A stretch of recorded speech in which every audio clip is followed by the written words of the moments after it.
আপনার পরিচয়টা জানতে পারি? আমার নাম তানজিল আহমেদ জনি। আমাদের এই প্রজেক্ট করছেন টাইগার নাজির। আমি ওকে কোঅর্ডিনেট করছি। আমাদের টিম কাজ করছে। সেই টিমমেটদের আমি একজন। তো আপনার এখানে কাজ করতে পেরে কেমন লাগছে? খুবই ভালো লাগছে যেহেতু আমি নিজেও আর্ট অ্যান্ড কালচারের মানুষ এবং সবচেয়ে বড় ব্যাপার হচ্ছে আমি একজন কালচার জার্নালিস্ট। সেখান থেকে আর্ট কালচার খুব ভালো লাগে আমার কাছে এই তো কাজগুলো করতে এবং এটা করতে খুবই ভালো লাগছে। এই বছরের নববর্ষে আপনি কি কোনো পরিবর্তন দেখতে পাচ্ছেন? অনেক বড় পরিবর্তন আছে। প্রশ্নটা খুব শর্ট বাট এটা অ্যান্সারটা অনেক ব্রড। বাট আমি যদি খুব সংক্ষেপেই বলি যে এবারকার নববর্ষটা আসলে একটা রেজিম চেঞ্জের সাথে সম্পৃক্ত। কারণ রেজিমটা ফল করলো, তারপরে এই ইভেন্টটা আসলো এবং আমরা বিগত বছরগুলোতে দেখেছি যে নববর্ষের এই ইভেন্টটাকে দিয়ে একটা পলিটিক্যাল মেসেজ হোল ন্যাশনকে দেওয়া হয়। এবারও কিন্তু তার ব্যতিক্রম নয়।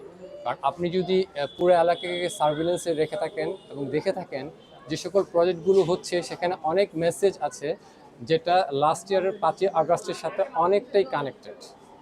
তবে অ্যাজ এ প্রফেশনাল জার্নালিস্ট হিসেবে আমি বলছি এবং একজন আর্টিস্ট হিসেবে বলছি যে এবারকার যে ইভেন্টটা সেখানে সকল মহলের, সকল শ্রেণী, সকল মতের মানুষের একটা মিলবন্ধন দেখা যাচ্ছে। এই বছরে মানুষের মানুষের যে একটা অংশগ্রহণ কেমন দেখতে পাচ্ছেন? উৎসাহ, উদ্দীপনা বা মানুষের যে একটা এই নববর্ষ নিয়ে মানুষের উদ্দীপনাটা আপনার কেমন দেখছেন? আসলে ঈদ পরবর্তী ইভেন্ট তো এটা এখনো ঢাকা শহর বলা যেতে পারে ফাঁকা, কিন্তু আমি এখানে কাজ করলেও প্রজেক্টে কাজ করলেও যেহেতু আমি আপনাকে বলেছি কিছুক্ষণ আগে যে আমি একজন জার্নালিস্ট, তো আমারও আসলে আপনার মতো অনেকে আমি কোশ্চেন করি, ঘুরে ঘুরে কোশ্চেন করি। আমি দেখছি যে সবাই না একটা মানে আমার কাছে মনে হচ্ছে যে খাঁচার ভিতর থেকে একটা পাখি যখন বের হয়, সে যখন আকাশে উড়ে, এবারকার ইভেন্টের ভিতর ঠিক এরকমই একটা ভাব আমি দেখছি যে সবাই খুব স্বাধীনভাবে এখানে আসছে, দেখছে, কথা বলছে। মানে কারো ভিতরে কোনো ভয় কাজ করছে না যে পেছন থেকে লাগামটা ধরে রাখা বা ডোমিনেট করা, মানে ফ্রিডম স্পিচের কন্ট্রোলের যে ব্যাপারটা ছিল ওইটা আমি কারোর ভিতরে দেখছি না। আর্টিস্টিক মতো কাজ করছে।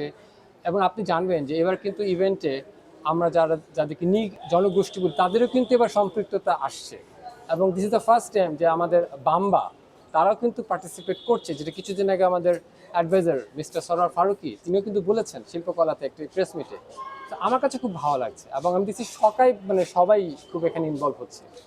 আপনাদের এই চারুকলার আপনাদের যেই কার্যক্রম কতটুকু মানে এগিয়েছে? আপনার কি মনে হয় যথাসময়ে আপনারা মানে কাজ শেষ করতে পারবেন এবং মঙ্গল শোভাযাত্রার যেই মিছিল বা মঙ্গল শোভাযাত্রা অনুষ্ঠিত করতে পারবেন সুন্দরভাবে?